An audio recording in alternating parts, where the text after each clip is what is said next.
Hi everybody, my name is Melissa Caruso. I live in Pahrump and I'm originally from Henderson, Nevada.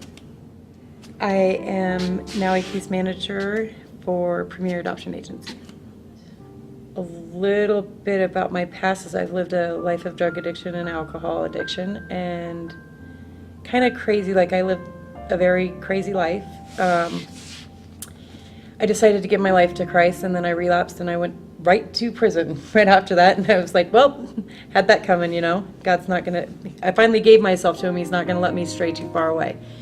And I've been clean now for almost 2 years. And so I feel like it's time to rededicate my life. Because when you start doing drugs and alcohol, I think that you make a pact with Satan. So for me and my spiritual journey, I just think it's time to recommit.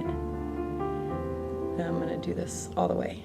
So, you know, in our home, we've never discussed, you know, I've always tried to introduce God into my children's lives, and sometimes it's been like kind of shaky, you know, or sporadic or not very consistent. So,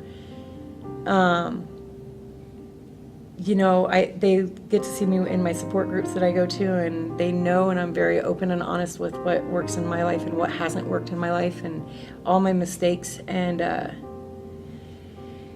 so after coming to this church, my oldest son started questioning me about baptismal, and it's not something, like I said, that I've ever even discussed, because I don't want to ever push them into a decision. You know, I explained kind of what it was about, and that it was basically a promise between him and God that he was going to live his life, you know, in this certain manner. And, you know, we drive quite a ways to be here, so, you know, I don't think people do that if something doesn't really mean something to them. I always, you know, since the first time I came in here, I could feel the Holy Spirit on me, and it seems like the message from day one has always like been geared towards my life and the experiences I'm going through. Not every week does that happen, but most weeks that happens for me. So it's kind of crazy, like when you can just get goosebumps throughout the whole service. It's like, oh, okay, yes, I am here, I am alive, and right now I am free. So, you know, and I think that's the same for my kids. They're so excited in the morning. I have to wake them up at like 5:30 to get here. So when they want to jump up out of bed and like, yes, let's go to Sunday school, I think that's amazing. So that's what gets us here. I don't know. You know, I mean, obviously I thank God that I'm even here, because I could have died a million and one times. But my brother and my sister-in-law, Jesse and Farine, definitely for inviting me and for always loving me and supporting me. And my dad and my stepmother that recently passed, she was very much a spiritual impact on my life.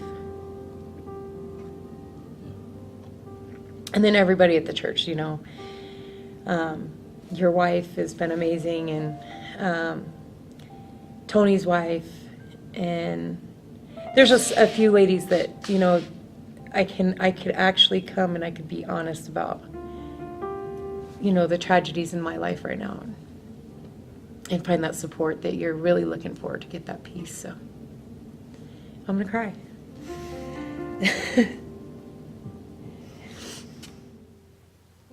I was here for the service that we were talking about hope and putting hope into the false things in our life. Well, I think that was last week, wasn't it?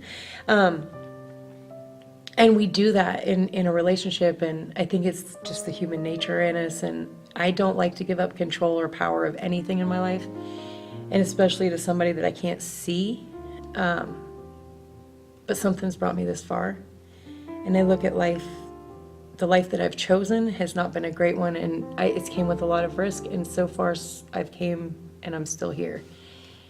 And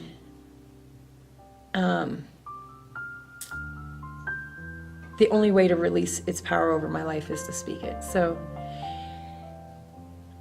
I live my favorite word, me and my son's, is hope. You know, to me, there's got to be something better than there has been before.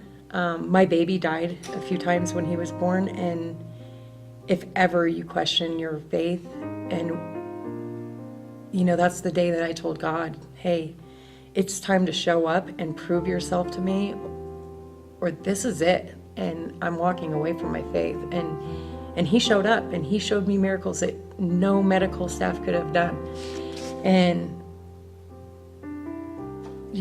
nothing is perfect in my life. I can't say that I don't live with pain, and that I'm a big Bible person, because I don't know a lot, but I do know that there's some kind of release, and I do know that I don't always feel alone.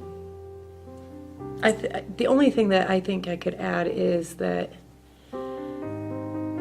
my past has been such a painful impact on my life that it could leave me feeling very hopeless, like we were talking about last week. And like, what is my place in this world, or why isn't there a place for me in this world? And I think that there is, and the only way to use my life experiences and not live in just pain is to be able to utilize them for God's greater good, I guess. And